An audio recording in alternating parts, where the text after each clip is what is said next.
407 years ago, our fathers brought forth on this continent a new nation, conceived in liberty and dedicated to the proposition that all men are created equal. Now we are engaged in a great civil war, testing whether that nation, or any nation, so conceived and so dedicated, can long endure. We are met on a great battlefield of that war. We have come to dedicate a portion of that field as a final resting place for those who here gave their lives that that nation might live.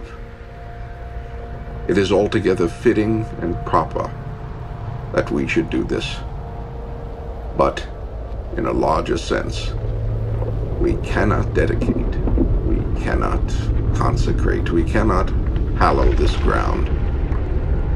The brave men, living and dead, who struggled here, have consecrated it far above our poor power to add or detract. The world will little note, nor long remember what we say here, but it can never forget what they did here. It is for us, the living, rather, to be dedicated here to the unfinished work which they who fought here have thus far so nobly advanced.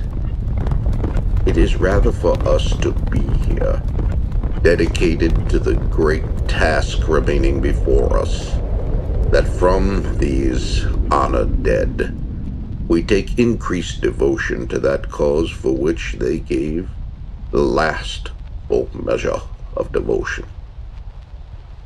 That we here highly resolve that these dead shall not have died in vain, that this nation under God shall have a new birth of freedom, and that government of the people, by the people, and for the people shall not perish from the earth.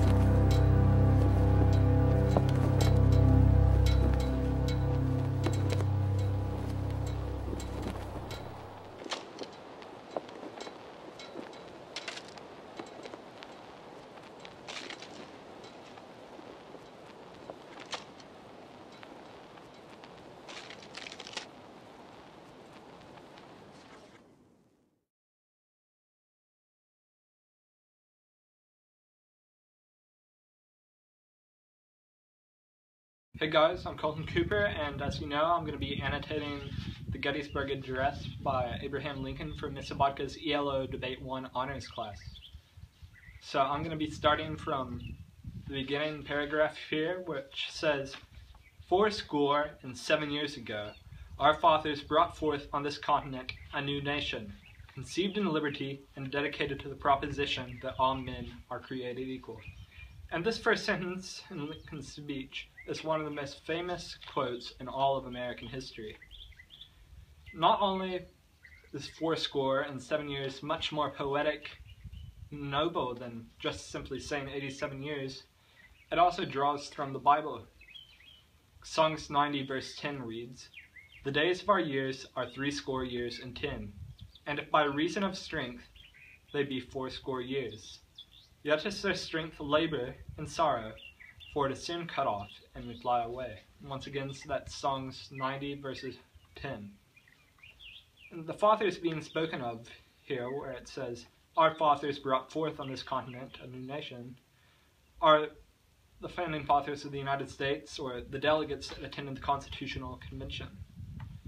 Where Lincoln says, conceived in liberty, he means that the United States was made with the principle of freedom in mind. As were most nations that were taking root during the Age of Enlightenment in the 1700s. And Lincoln then goes on to say that the United States was founded under the ideal that all men are created equal. This relates to the preamble of the United States Constitution, which reads, "We hold these truths to be self-evident, that all men are created equal, that they are endowed by their Creator with certain inalienable rights, that among these are life, liberty, and the pursuit of happiness." And once again, that is from the preamble of the United States Constitution. During this sentence, Lincoln is doing two important things. One, he's reminding the spectators of the principles of which America was built upon. And two, he's relating himself to the people. The American people believed in both the United States Constitution and the Bible, and Lincoln was showing them how he can relate to them because they both believe in those two important documents. And here we're going on to the second paragraph, the first sentence here, where he says, "Now we are engaged in a great civil war, testing whether that nation or any nation so conceived and so dedicated can long endure." The Gettysburg Address was delivered in 1863 during what was the middle of the American Revolution. The American Civil War. Got me there. Lincoln states that the question is not whether or not the United States could survive, but that the question is if any nation built on the same principles as the United States of America, under the same circumstances, could survive. Now we're going on to the second and the third sentence. The second, third, and the fourth sentences here in the second paragraph. "We are met on a great battlefield of that war. We have come to dedicate a portion of that field as a final resting place for those who that gave their lives, that this nation might live. It is altogether fitting and proper that we should do this." And here Lincoln is paying tribute to the Northern soldiers who have died fighting in the Civil War. And Lincoln also compels his audience by contrasting life versus death. And people are naturally attracted to opposite, so here he's just simply creating interest in his speech as he gears up to the highlight of the speech. He also uses consonants in this section to create interest. Now we're going on to the next sentence. "But in a large sense, we cannot dedicate it. We cannot consecrate. We cannot hallow this ground. The brave men, living and dead, who struggled here, have consecrated it far above our poor power to add or detract." And here Lincoln is using a triple, which is a very powerful term in public speaking. And notice here how he says, "We cannot dedicate, we cannot consecrate, and we cannot hallow this ground." Three we's are a key element in many famous speeches. Triples help to add power to a speech and to make them much more memorable, as we know. In this second sentence, Lincoln is once again paying tribute to those who have fallen, but only to the Northern soldiers, not the Southern soldiers, who were the Confederate States of America, as they were, of course, enemies of the North. And here Lincoln is going on to the next, the last sentences in his speech. "The word is little note, nor long remember what we say here, but it can never forget what they did here. It is for us, the living, rather to be dedicated here to the unfinished work which they who fought here have thus far so nobly advanced.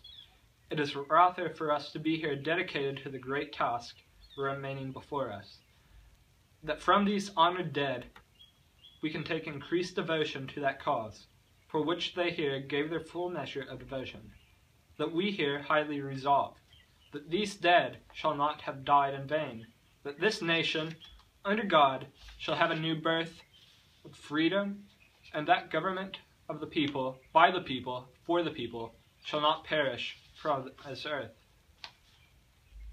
And I really find this first sentence of this section to be ironic, where Lincoln says, "The world will little note, nor long remember what we say here." And of course, this is now arguably one of the most famous speeches in all of human history. And then the last couple of sentences here are a call to action, calling the American people to win the Civil War, which we know that they go on to win. He captures the audience's attention a couple more times using contrasts, and then concludes with the most famous triple of all time, which are of the people, by the people, and for the people. And the overall message of this last paragraph is that the North will win the Civil War, which they did. And Lincoln really was a great, exceptional speaker and writer, because he uses all of these elements to combine to make one of the greatest speeches in all of human history, and most of his speeches were very good, which is what helped get Lincoln elected. Thanks for watching this video.